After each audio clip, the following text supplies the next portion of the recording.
Hello everyone, इस video में हम लोग बात करने वाले हैं बहुत ही ज्यादा इंपॉर्टेंट चीजों के बारे में, जिसे हम एग्जाम हॉल टिप्स के नाम से भी जान सकते हैं। और कुछ ऐसी गाइडेंस मैं आप लोगों को देना चाहूंगा जो आपके एग्जाम में काम आ सकती है, आपको गलतियां करने से बचा सकती है और उसके अलावा आपको एक अच्छा स्कोर ऑब्टेन करवा सकती है। ठीक है, तो जेईई मेन 2020 के लिए पहले हम डिस्कस कर लेते हैं कुछ एग्जाम हॉल टिप्स और उसके अलावा डिस्कस करेंगे कुछ इंपॉर्टेंट गाइडलाइंस जो आपको ध्यान में रखनी है। ठीक है, तो देखो बच्चों, आपका पेपर जो है वो अब ये समझ लो कि टाइम बचा ही नहीं है, आपका पेपर बस स्टार्ट होने वाला है, ऐसा समझ के चलो।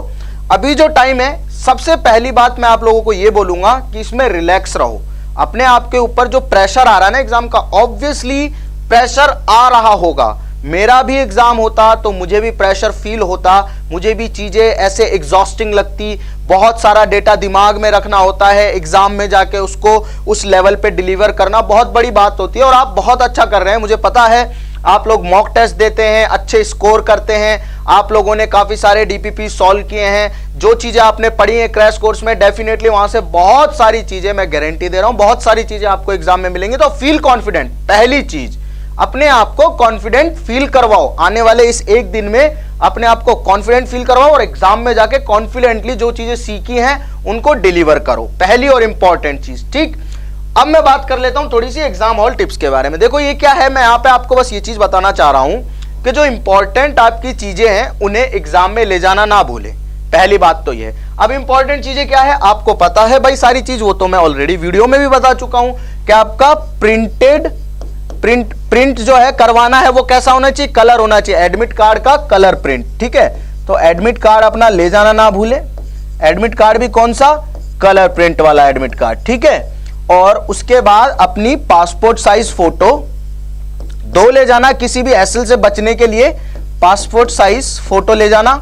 कितनी लेके जानी है, 2 ले जाना। ठीक है, 2 पासपोर्ट साइज फोटो ले जाना ना, एक तो आपको जरूरी होगी, वो आपकी मैच करेगा और एक आपकी वहां पे लगा देगा। ठीक है, उसके अलावा आपको क्या लेके जाना है बच्चों, उसके अलावा आपको लेके जाना है अपना वैलिड आईडी कार्ड। ठीक है, आइडेंटिफिकेशन कार्ड लेके जाना है। ठीक है, वैलिड आई कार्ड क्या होता है, देखो वैलिड आई कार्ड का मतलब होता है आपका आधार कार्ड जो इंडियन गवर्नमेंट के अंदर रजिस्टर्ड हो, जैसे कि आधार कार्ड हो गया, पासपोर्ट हो गया, पैन कार्ड हो गया, है ना। तो इनमें से कोई भी आपके पास में है वो आप ले जा सकते हैं। तो ये चीजें तो बिल्कुल भी ले जाना ना भूले।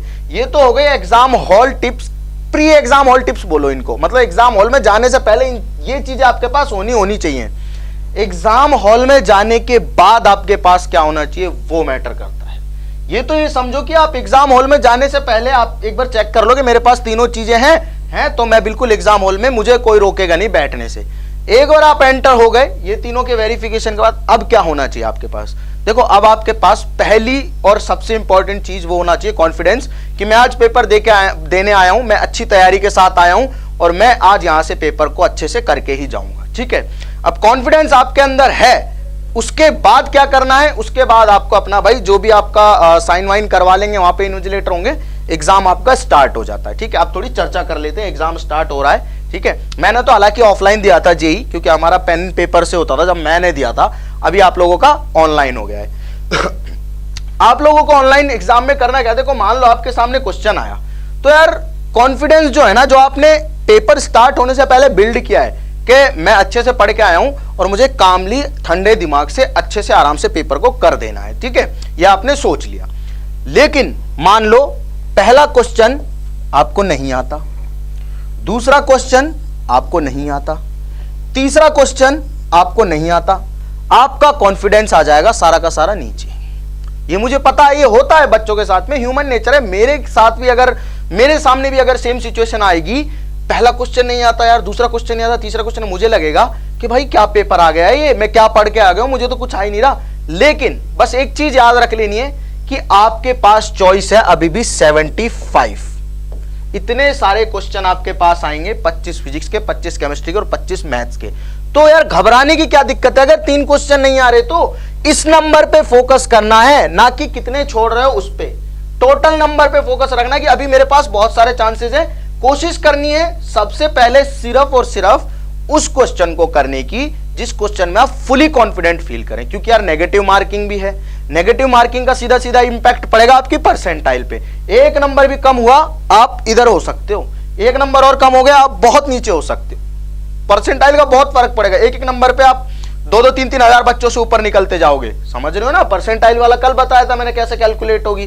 तो इसका मतलब क्या है, इसका मतलब यह है कि पहली चीज तो यह है कि नेगेटिव मार्किंग को अवॉइड करना है, अवॉइड नेगेटिव, ठीक है, नेगेटिव्स लिख देता हूं इसको। अब नेगेटिव्स को कैसे अवॉइड करोगे आप, जिस क्वेश्चन में कॉन्फिडेंस नहीं है, भाई मैंने पढ़ाई नहीं है मैं कहां से करूंगा, मत करो, लीव इट। बहुत सारे क्वेश्चन है आपके पास में, चाहे आप पहले फिजिक्स करो, चाहे मैथ्स करो, चाहे केमिस्ट्री करो। मैं पर्टिकुलरली ये नहीं बोलूंगा कि भाई पहले फिजिक्स ही करो, कि भाई पहले मैथ्स ही करो, कि भाई पहले केमिस्ट्री करो।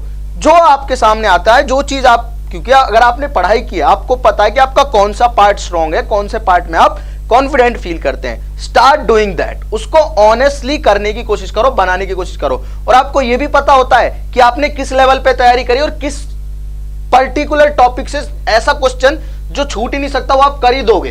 तो मतलब जैसे मान लो आपके सामने मोमेंट ऑफ इनर्शिया का क्वेश्चन आ गया, ठीक है, तो मोमेंट ऑफ इनर्शिया क्वेश्चन मतलब कैसा भी आ जाए आप कर ही दोगे। तो मोमेंट ऑफ इनर्शिया को अगर दिख जाए आपको, मान लो इनमें से तो नहीं दिखा, लेकिन चौथा क्वेश्चन आपका मोमेंट ऑफ इनर्शिया को बिलोंग करता है, तो ये तो आप कर दोगे। कॉन्फिडेंस आ गया वापस, थोड़ा तो आया, ठीक है। अगर आप यहां भी फोकस नहीं कर पा रहे हो, 3 क्वेश्चन ही हुए, मोमेंट ऑफ इनर्शिया क्वेश्चन आ गया, कॉन्फिडेंस, बस आसान है, क्या है, कुछ भी नहीं है। उसके बाद आपका ऐसा फ्लो बनना चाहिए, देखो यार ज्यादा नहीं हो सकता, अगर आपने ठीक ठाक भी पढ़ाई की है, मैं ज्यादा तो नहीं बोलूंगा कि आपने कंप्लीट अच्छे से पढ़ाई करके जा रहे हो, आप फुल पैकेज लेके जा रहे हो, अपने दिमाग में पूरा ज्ञान का भंडार भर के लेके जा रहे हो, तो भी आपको दिक्कत आ सकती है, ऐसी बात नहीं है। अगर नहीं भी किया है आपने अपने ज्ञान का भंडार फुल, तो भी आप आराम से अच्छा पेपर कर सकते हो। बस आपको कॉन्फिडेंट होके और बिना घबराए हुए पेपर को सॉल्व कर दो। आपको बस एक चीज याद रखनी कि मुझे टोटल 75 क्वेश्चन में देखना है कि मैं कितने कर सकता हूं, बस ये सोच लेना।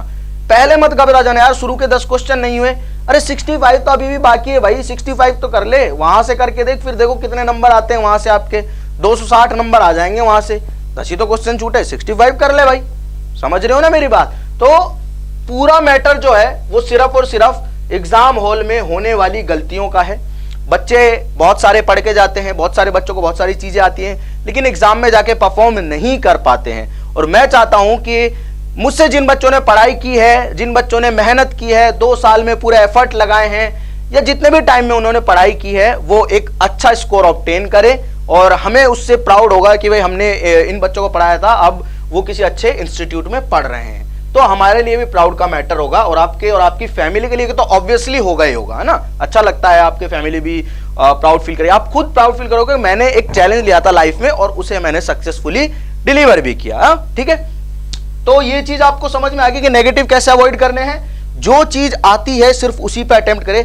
जहां आपको ये लग गया, क्या लग गया, जहां आपको ये लग गया जिस सवाल में कि यार इस सवाल को कैसे करूंगा, बस ये चीज दिमाग में आ गई ना कि इस सवाल को कैसे करूंगा, छोड़ दो उस सवाल को, आगे बढ़ जाओ। ये चीज दिमाग में जिस सवाल में आ गई ना कि यार इस सवाल को कैसे करूंगा, उस सवाल को छोड़ दो वहीं पे और आगे बढ़ जाओ। उस सवाल का कोई मतलब नहीं है, वो सवाल आपके एग्जाम को बिलोंग नहीं करता है, छोड़ दो वो सवाल, समझो जेईई में आया ही नहीं, बाकी मूव करते जाओ। और जो सवाल आपके पढ़े हुए हैं, अच्छे से करे हुए हैं, बहुत सारे सवाल मिलेंगे क्रैश कोर्स में, जब बहुत सारे टॉपिक मिलेंगे, बहुत सारी चीजें सेम छपी हुई मिल जाएंगी एग्जाम में, जाके बस उसको सही करके आना है आपको, ठीक है। तो नेगेटिव्स नहीं करने हैं। उसके अलावा आपके पास होंगे, बता रहा हूं अभी पहले ही, क्योंकि ये इंपॉर्टेंट चीज है। 15 क्वेश्चन जो होंगे आपके पास, 15 क्वेश्चन जो होंगे वो किसके होंगे, वो क्वेश्चन होंगे आपके नॉन नेगेटिव, ठीक है, नॉन नेगेटिव बोल देता हूं इसको, यानी कि इनमें नेगेटिव मार्किंग नहीं होगी। 5 क्वेश्चन फिजिक्स के, 5 क्वेश्चन केमिस्ट्री के, 5 क्वेश्चन मैथ्स के, इनमें कोई भी नेगेटिव मार्किंग नहीं होगी। और सबसे अच्छी बात क्या है, ये होंगे इंटीजर टाइप, ठीक है। अब यही आपके लिए सबसे बड़ी और सबसे बुरी बात भी है कि ये होंगे इंटीजर टाइप। इंटीजर टाइप का मतलब क्या है, अगर ये 15 क्वेश्चन नॉन नेगेटिव होते और ये 15 क्वेश्चन होते ABCD MCQ वाले, तो आप इनमें तुक्के मार के आते और पक्का आपके 15 में से 3-4 सवाल सही हो जाते, तो 12-13 नंबर फ्री के होते। लेकिन यहां पे कर दे इंटीजर। इंटीजर भी कैसा कि यहां पे वैल्यू कुछ भी आ सकती है, तो ये प्रैक्टिकली सब्जेक्टिव टाइप प्रॉब्लम है बच्चे। कौन सी प्रॉब्लम हो गई, सब्जेक्टिव टाइप। इसको आपको पूरा ही सॉल्व करना पड़ेगा, और आखिरी में जो आंसर आएगा वो आपका आंसर होगा, that will be N integer, ठीक है। वहां पे आंसर जो होगा वो इस फॉर्म में नहीं आएगा कि mv²/r ऐसी कुछ फाइनल चीज आ गई, ऐसा आएगा 2h² λ/4pq, ऐसा कुछ नहीं आएगा। इंटीजर आएगा, 101 आएगा, 143.5 आ जाएगा, ऐसा कुछ आएगा, इंटीजर वैल्यू आएगी। ठीक है, तो इंटीजर आएगा, सब्जेक्टिव टाइप क्वेश्चन बन चुका होगा आपका वो, तो 15 क्वेश्चन ये मान के चलो को आपको सब्जेक्टिव मिलने वाले हैं। तो इन क्वेश्चन को तभी अटेम्प्ट करें जब आपको कॉन्फिडेंस हो कि हाँ ये क्वेश्चन मैं कर सकता हूं, और अच्छे खासे क्वेश्चन होंगे, घबराने की कोई बात नहीं है। हम लोग बहुत अच्छी अच्छी चीजें पढ़ चुके हैं। याद करो क्रैश कोर्स जब हमने स्टार्ट किया था, स्टार्टिंग में मोशन से लेके और आज तक हमने अच्छे अच्छे सवाल, पिछले साल के सवाल, ऐसे सवाल जो रिपीट होते हैं बार बार, ऐसे सवाल जिनकी प्रोबेबिलिटी है क्वेश्चन पेपर में आने की, ऐसे सवाल जो एनटीए के दिमाग में है वो पूछ सकता है, ऐसे सवाल जो हमारे दिमाग में हमें लगता है कि आप करके जाओ तो अच्छा रहेगा, तो वो सारी चीजें हम पढ़ चुके हैं, बहुत सारी आप पढ़ाई कर चुके हो, तो आपको इन चीजों से घबराने की जरूरत नहीं है। ये बस आपको एक आइडिया देने के लिए है कि आप एग्जाम में जाओ तो आपको पता हो कि 15 क्वेश्चन मुझे सब्जेक्टिव भी करने हैं, उसके अलावा बाकी के जो 60 क्वेश्चन है वो तो मेरे एमसीक्यू ही रहने वाले हैं। ठीक है, तो इन क्वेश्चन को अटेम्प्ट करें तभी जब आपके पास में एक प्रॉपर नॉलेज होगी, हाँ मैं ये सवाल कर सकता हूं। थोड़े लेंदी हो सकते हैं और हो सकता है थोड़े छोटे भी हो सकते हैं, वो पेपर देखने के बाद पता चलेगा। उसके अलावा क्या है, नेगेटिव्स नहीं करने हैं। कब नहीं करोगे, जब आपको सवाल में पूरा कॉन्फिडेंस होगा कि मैं कर दूंगा। बस एक चीज याद रखनी, जहां दिमाग में ये सवाल खटक गया कि इस सवाल को मैं कैसे करूंगा, बस वहीं पे आपका ये समझ लो कि उल्टी गिनती चालू हो जाएगी, नेगेटिव की तरफ आप दौड़ने लग जाओगे। उस सवाल को छोड़ दो और दूसरे पे मूव करो और कोशिश करो कि ज्यादा से ज्यादा सवाल आप कम टाइम में कर पाओ। टाइम बहुत इंपॉर्टेंट फैक्टर है, 3 घंटे ही आपको मिलेंगे। ऐसा नहीं है कि आपको पहला सवाल नहीं आता, आप जबरदस्ती घिसे जा रहे हो अपनी, हो जाएगा, डोंट वरी, घर आके करोगे तो हो जाएगा। एग्जाम में भाई 2 मिनट के अंदर करना होता है। अगर 1-1.5 मिनट में सवाल बन रहा है तो करो, नहीं बन रहा है तो आगे चलते चलो। केमिस्ट्री आपको कम टाइम में सॉल्व करवा देगी, मैथ्स भी ठीक ठाक टाइम हो जाएगा, फिजिक्स में थोड़ा आपको टाइम लग सकता है। कुछ क्वेश्चन ऐसे होंगे, मान के चलो फिजिक्स में 10 क्वेश्चन तो आपको ऐसे मिलेंगे ही मिलेंगे जो आप लेस देन 2 मिनट्स में कर रहे होगे, मतलब एक सवाल लेस देन 2 मिनट में, तो 10 क्वेश्चन लेस देन 20 मिनट में, तो 20 मिनट से कम में 10 सवाल हो गए, मतलब यार 40 नंबर तो आ ही गए, 40 नंबर तो आ ही गए ना। इसका मतलब क्या है, इसका मतलब ये कि वो 10 सवाल पिक करने सबसे पहले, सबसे आसान, जिनकी तरफ भागना और तुरंत सवाल पढ़ा, आपको पता है आपको क्या आता है। जैसे मुझे पता है भाई मुझे ये आता है, तो मुझे पता है कि मुझे ये आता है, मुझ में कहीं से भी क्वेश्चन दो मैं सॉल्व कर दूंगा। आपको भी वैसा ही पता है, सब पता है आपको कि आपको क्या चीज आती है और कहां से क्वेश्चन आएगा तो आप गलत कर सकते हो या आपको नहीं आएगा, सबको पता होता है अपना अपना। तो बस उसी चीज पे फोकस रखना है। और इसी के साथ मैं आपको ऑल द बेस्ट बोलना चाहता हूं एग्जाम के लिए। हमारा सफर काफी अच्छा रहा, हमने स्टार्ट किया क्रैश कोर्स, उससे पहले भी काफी सारे वीडियोस अपलोड किए आप लोगों की हेल्प करने के लिए। आप लोगों ने काफी अच्छे कमेंट्स किए और हमें बहुत अच्छा लगा आप लोगों के कमेंट्स पढ़ के, और काफी साथ दिया आप लोगों ने, हमें लाइक्स किया, सब्सक्राइब किया चैनल को, और नहीं किया है तो अभी भी कर सकते हो, ऐसी कोई बात नहीं है। और कमेंट तो ऑब्वियसली हमेशा आपके लिए खुले हुए हैं, always open for you guys, तो आप जरूर कमेंट करें आपको जैसा भी लगा ये वीडियो। तो मिलते हैं नेक्स्ट वीडियो में, all the best for your exam, thank you.